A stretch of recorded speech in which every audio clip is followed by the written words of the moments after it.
Dear students, it is a pleasure to greet you again.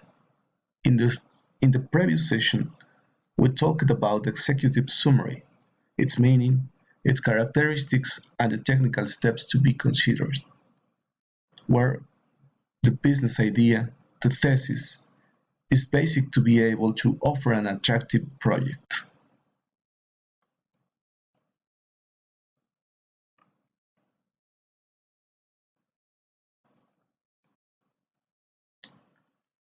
The executive report of a business plan presents a series of guidelines that you cannot ignore. Among them, the type of business leadership for which you will lead your teams. These guidelines will ensure that you write an executive summary of a business plan correctly and effectively. First one, the theme. Did you know that the professional credentials of team members could be a compelling read? And investors place more trust in professionals with a certain track record behind them than in those who have just started. No wonder, if you're going to invest, it's better to be safe than sorry. For this same reason, the achievements and skills of the team should lead the executive report of a business plan. Second, your business plan proposal. What is your objective? What do you want to achieve? The reader should be able to identify the most relevant points of the business idea in your plan. This section of the executive summary model of a business plan should take up a few lines. The position of your business in relation to the competition. We cannot talk about a business plan without first putting it into a business context. The reader must appreciate the differential value of your proposal and the possibility of its permanence in time. As 4 point, the development phase of your project. Is your business project in a test phase, or does it already have patents, and achievements that support its trajectory? This is the moment to indicate it. 5. And finally, the required budget. The purpose of the executive summary format is to get a person or entity to invest a certain amount of money in our business plan, enough to get the funding we need. Once the summary Once the executive summary has been prepared, the executive presentation becomes relevant, as there are certain guidelines that we must consider when preparing an executive presentation. Just as the executive summary will be concise, clear, and direct, an executive summary, like any other official documents, must be especially carefully in terms of both form and context. First one, the executive summary of a project is the first document that should appear in your business plan.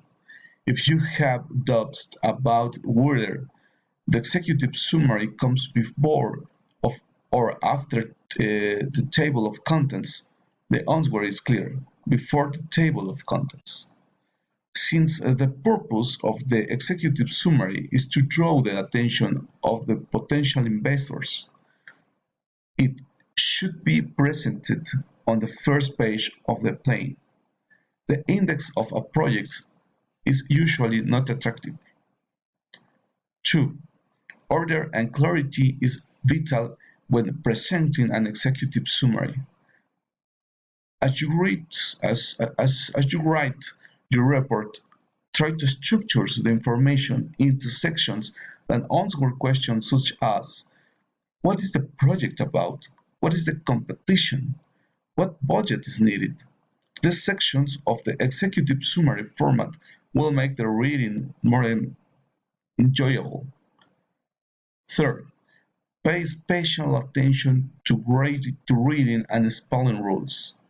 It may seem like basic advice for presenting the executive summary, but you'd be surprised how often a bank manager has stopped reading a report because it contains typos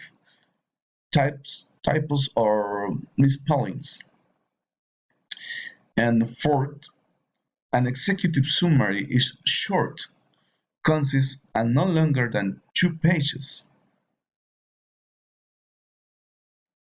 This is a basic rule in the presentation of the executive report, which must be able to condense all the points developed in the plan in a logical and independent manner. We probably just mentioned it, something that goes against that we were taught in research methodology. Can we give information about our work before the index? When we seek funding for a project, we usually write an executive summary that synthesizes the most relevant ideas of the project. The reason is quite simple. Since most bankers managers barely have time to read a complete business plan, some of them in fact don't even look at the index of the job. We usually bet on an executive summary that draws the attention of these potential investors.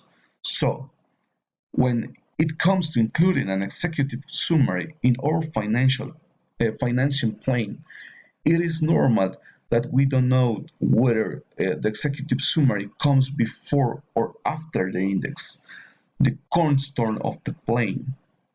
Although the function of the index is to structure and list the pages of the financial plan, and therefore it is usually placed on the first page of the plan, when we include the summary of our business idea, the general rule varies.